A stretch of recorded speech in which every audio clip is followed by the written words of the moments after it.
NK Bangla audio ও আলোচনা ক্লাসে আপনাদের স্বাগত। আজকে আমি পাঠ করব নবম শ্রেণীর সাহিত্য সম্ভার থেকে ঈশ্বরচন্দ্র বিদ্যাসাগর মহাশয়ের লেখা বাঙ্গালার ইতিহাস।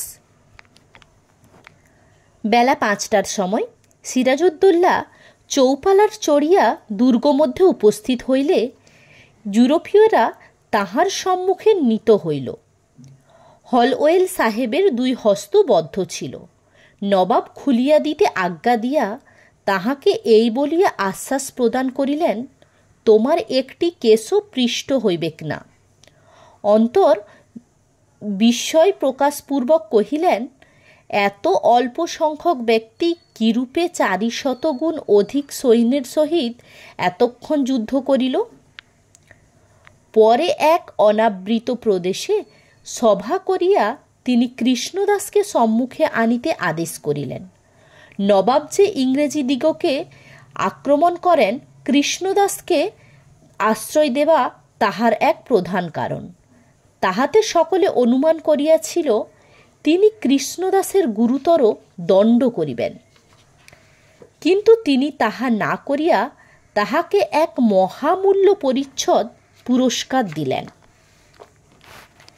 বেলা 6-7 ঘণ্টার সময় নবাব সেনাপতি মানিকচাঁদের হস্তে দুর্গ সমর্পণ করিয়া শিবিরে গমন করিলেন। সমুদয়ে 140 জন ইউরোপীয় বন্দী ছিল।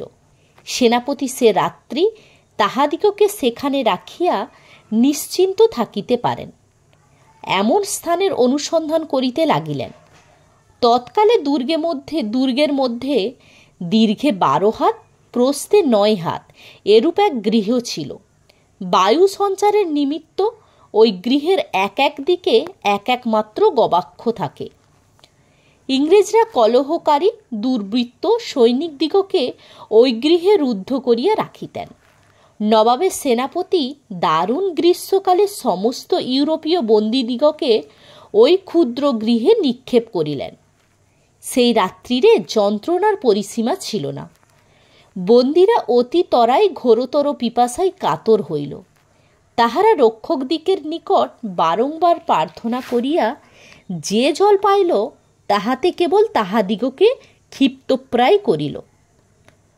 প্রত্যেক ব্যক্তি সম্যকরূপে নিঃশ্বাস আকর্ষণ করিবার আশায় গবাক্ষের নিকটে যাইবার নিমিত্ত বিবাদ করিতে লাগিল এবং যন্ত্রণায় অস্থির হইয়া রক্ষী দিকের নিকট প্রার্থনা করিতে লাগিল, তোমরা গুলি করিয়া আমাদের এই দুঃসহ যন্ত্রণার অবসান করো।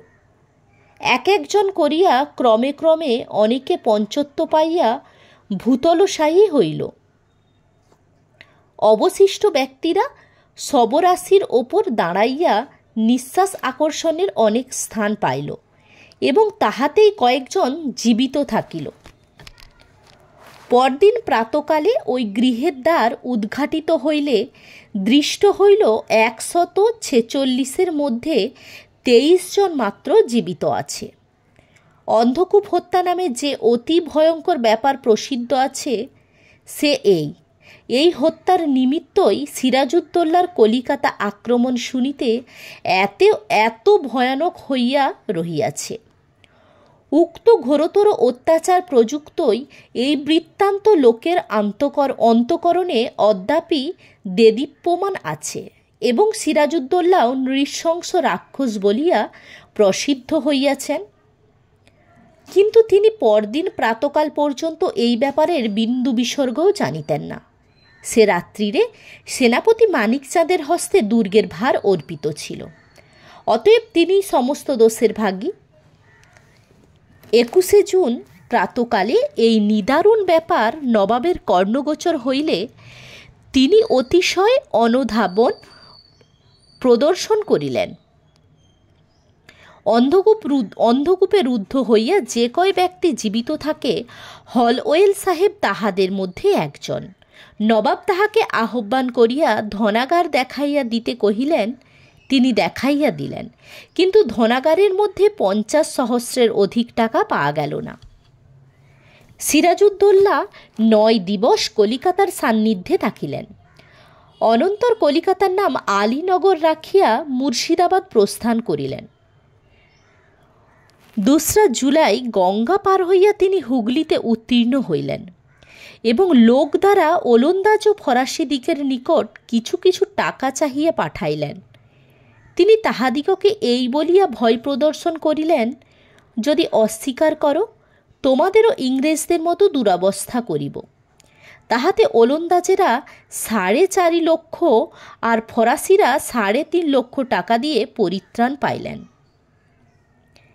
যে বৎসর কলকাতা পরাজিত হইল ও ইংরেজরা বাংলা হইতে দূরীকৃত হইলেন, সেই বৎসর অর্থাৎ 1756 খ্রিস্টাব্দ অব্দে দিনামারেরা এই দেশে বাসের অনুমতি পাইয়া শ্রীরামপুর নগর সংস্থাপিত করিলেন। সিরাজউদ্দৌলা জয়লাভে প্রফুল্ল হইয়া পূর্ণিয়ায় অধিপতি পিতৃব্য পুত্র শকতজঙ্গকে আক্রমণ করা স্থির করিলেন। বিবাদ উত্থাপন করিবার নিমিত্ত আপন এক ভৃত্যকে ওই প্রদেশের ফৌজদার নিযুক্ত করিয়া পিতৃব্য পুত্রকে এই আজ্ঞা লিখিলেন, তুমি অবিলম্বে ইহার হস্তে সমস্ত বিষয়ের ভার দিবে। ওই উদ্ধত যুবা পত্রপাঠে ক্রোধান্ধ ও ক্ষিপ্তপ্রায় হইয়া উত্তর লিখিলেন, আমি সমস্ত প্রদেশের যথার্থ অধিপতি, দিল্লি হইতে সনন্দ পাইয়াছি, অতএব আজ্ঞা করিতেছি তুমি অবিলম্বে মুর্শিদাবাদ হইতে চলিয়া যাও। এই উত্তর পাইয়া সিরাজউদ্দৌলা ক্রোধে অধৈর্য হইলেন এবং অতিতরায় সৈন্য সংগ্রহ করিয়া পূর্ণিয়া যাত্রা করিলেন। শকতজঙ্গও এই সংবাদ পাইয়া সৈন্য লইয়া তদভিমুখে আগমন করিতে লাগিলেন। কিন্তু শকতজঙ্গ নিজে যুদ্ধের কিছুই জানিতেন না এবং কাহারও পরামর্শ শুনিতেন না। তাহার সেনাপতিরা সৈন্য সহিত এক দৃঢ় স্থানে উপস্থাপিত হইল। ওই স্থানের সম্মুখে জলা পার হইবার নিমিত্ত মধ্যে একমাত্র সেতু ছিল। সৈন্য সকল সেই স্থানে শিবির সন্নিবেশিত করিল, কিন্তু তদীয় সৈন্য মধ্যে এক ব্যক্তিও উপযুক্ত সেনাপতি পার্টি ছিল না। প্রত্যেক সেনাপতি আপন আপন সুবিধা অনুসারে পৃথক পৃথক স্থানে সেনাপতি নিবেশিত করিলেন। সিরাজউদ্দৌলা সৈন্য ওই জলার সম্মুখে উপস্থিত হইয়া শকতজঙ্গের সৈন্যের ওপর গোলা চালাইতে লাগিল। বড় বড় কামানের গোলাতে তদীয় সৈন্য ছিন্নভিন্ন হইলে তিনি নিতান্ত উন্মত্তের ন্যায় স্বীয় অশ্বারোহীদিগকে জলা পার হইয়া বিপক্ষ সৈন্য আক্রমণ করিতে আজ্ঞা দিলেন। তাহারা অতি কষ্টে কর্দম পার হইয়া শুষ্ক স্থানে উপস্থিত হইবা মাত্র সিরাজউদ্দৌলা সৈন্য অতি ভয়ঙ্কর রূপে তাহাদিগকে আক্রমণ করিল। ঘোরতর যুদ্ধ হইতেছে, এমন সময়ে শকতজঙ্গ স্বীয় শিবিরে প্রবেশ করিলেন এবং অত্যাধিক সুরাপান করিয়া এমন মত্ত হইলেন যে আর সোজা হইয়া বসিতে পারেন না। তাহার সেনাপতিরা আসিয়া তাহাকে রণস্থলে উপস্থিত থাকিবার নিমিত্ত অতিশয় অনুরোধ করিতে লাগিলেন। পরিশেষে ধাবিয়া থাকিবার নিমিত্ত এক ভৃত্য সমেত তাহাকে হস্তিতে আহরণ করাইয়া জলার প্রান্তভাগে উপস্থিত করিলেন। তথায় উপস্থিত হইবা মাত্র শত্রুপক্ষ হইতে এক গোলা আসিয়া তাহার কপালে লাগিল। তিনি তৎক্ষণাৎ পঞ্চত্ব প্রাপ্ত হইলেন। সৈন্যেরা তাহাকে প্রাণত্যাগ করিতে দেখিয়া শ্রেণীভঙ্গপূর্বক পলায়ন করিল। 2 দিবস পরে নবাবের সেনাপতি মোহনলাল পূর্ণিয়া অন্ধকার করিলেন এবং তথাকার ধনাগারে প্রাপ্ত ন্যূনাধিক 90 লক্ষ টাকা ও শকতজঙ্গের যাবতীয় আন্তঃপুরিকাগণ মুর্শিদাবাদে পাঠাইয়া দিলেন।